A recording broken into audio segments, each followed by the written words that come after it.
నమస్తే, ఓహోయ్ కుకింగ్కి స్వాగతం. ఈరోజు అరటిపళ్ళతో పూరి ఎలా చేయాలి అనేది చూపిస్తున్నాను. ఇది టిఫిన్ ఐటెంకి చాలా బాగుంటుంది, పొద్దున చేసుకోవడానికి. అలాగే టిఫిన్ బాక్స్లో పెట్టడానికి కూడా పిల్లలకి చాలా బాగుంటుంది. ఇలాగా నేను ఒక 4 అరటిపళ్ళు తీసుకున్నాను. ఇవి చుక్క అరటిపళ్ళు, బాగా పండున్నాయి. మనం వీటిని మిల్క్ షేక్ అలాగా చేసుకుంటూ ఉంటాం కదా, పండిన తర్వాత బాగా.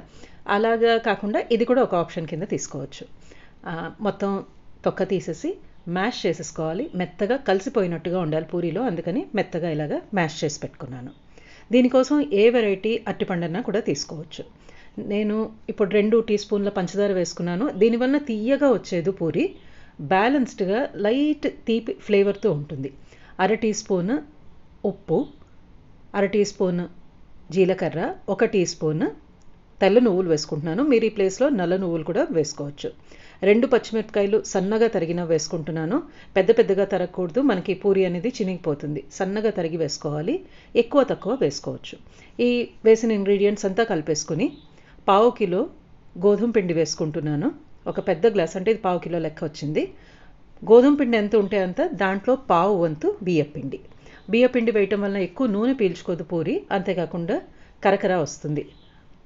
మొత్తం కలిపేసుకోండి పిండి అంతా. మనకి దీనికోసం నీళ్లు పైనుంచి పోయాల్సిన అవసరం ఉండదు. మరీ డ్రైగా ఉంది అని ఎవరికైనా అనిపిస్తే కనుక 1-2 స్పూన్ల నీళ్లు చిలకరించుకొని పోసుకోండి. కొంచెం స్టిఫ్గా ఉండేట్టుగా పిండి కలుపుకోండి. ఇక్కడ నేను పైనుంచి నీళ్ళు ఏమీ పోయలేదు, అరటిపండులో ఉన్న తేమ సరిపోయింది. చూడండి, ఇలాగా కలిపి పెట్టుకున్నాను. దీనికి ఎక్కువసేపు రెస్ట్ చేయాల్సిన అవసరం లేదు. మూత పెట్టుకొని ఒక 20 నిమిషాలు, 1/2 గంట నుంచి 20 నిమిషాలు మూత పెట్టుకొని పక్కన పెట్టుకోండి. చూడండి, ఇలాగా మనకు చూస్తేనే బాగా సెట్ అయినట్టు తెలుస్తోంది. ఇంకొకసారి ఒక 2 నిమిషాలు బాగా ఒత్తుకుంటాను. దీనివల్ల మనకి పూరీలు అనేవి చాలా మృదువుగా వస్తాయి. చల్లగా అయిన తర్వాత కూడా గట్టిగా అయిపోకుండా అలాగే మృదువుగానే ఉంటాయి. మనకి టిఫిన్ బాక్స్లో పెట్టడానికి బాగుంటుంది. చూడండి, ఇలాగ మరీ మెత్తగా చేసేసుకోకుండా కొంచెం అలాగ నిలబడుతోంది. నేను అలాగ షేప్ ఇలాగ చేస్తే అక్కడితో నిలబడుతోంది, అంతవరకు ఉండాలి. తర్వాత ఒక చిన్న ముద్ద తీసుకున్నాను, ఒక ప్యాటీలాగా చేసుకుని మనం రెగ్యులర్గా పూరి ఎలా ఒత్తుకుంటామో అలాగే ఒత్తేసుకోవటం. నేను పొడి పిండి కింద గోధుమ పిండి తీసుకున్నాను. ఇవి దీంట్లో అద్దేసుకొని మామూలుగా మనం పూరీలు ఎలాగ ఒత్తుకుంటామో అలా ఒత్తేసుకోవటం. మరీ మందంగా కాకుండా, మరీ పలచగా కాకుండా కాస్త మధ్యస్థంగా ఒత్తుకోండి. నేను ఇప్పుడు ఒక 2 పూరీలు ఒత్తి మీకు చూపిస్తున్నాను. చూడండి, మొదటిది అయిపోయింది, నీట్గా వచ్చేసింది. అలాగే రెండో పూరి కూడా చేసుకుంటున్నాను. నూనె కాగడానికి పెట్టాను. బాగా వేడివేడిగా ఉన్న నూనెలో వేయాలి. మీడియం టు హై పెట్టుకోండి. లో పెడితే పూరి అనేది బాగా నూనె పీల్చేస్తుంది. హైలో పెడితే కనుక వెంటనే వేగిపోయి మాడిపోయినట్టు అయిపోతుంది, పొంగదు.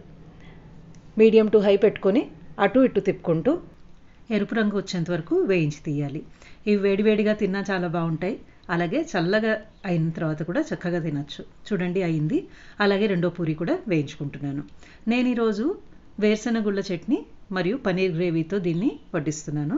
మీకు హడావుడికి సింపుల్గా ఒక చట్నీ చేసుకుని కూడా, లేదంటే ఒక చట్నీ పొడితో దీన్ని తినేసేయచ్చు. ఇది మీరు కూడా ఒకసారి తప్పకుండా ట్రై చేయండి. మీ అభిప్రాయం తెలియజేయండి. మరొక రెసిపీతో త్వరలో కలుస్తాను. ధన్యవాదాలు.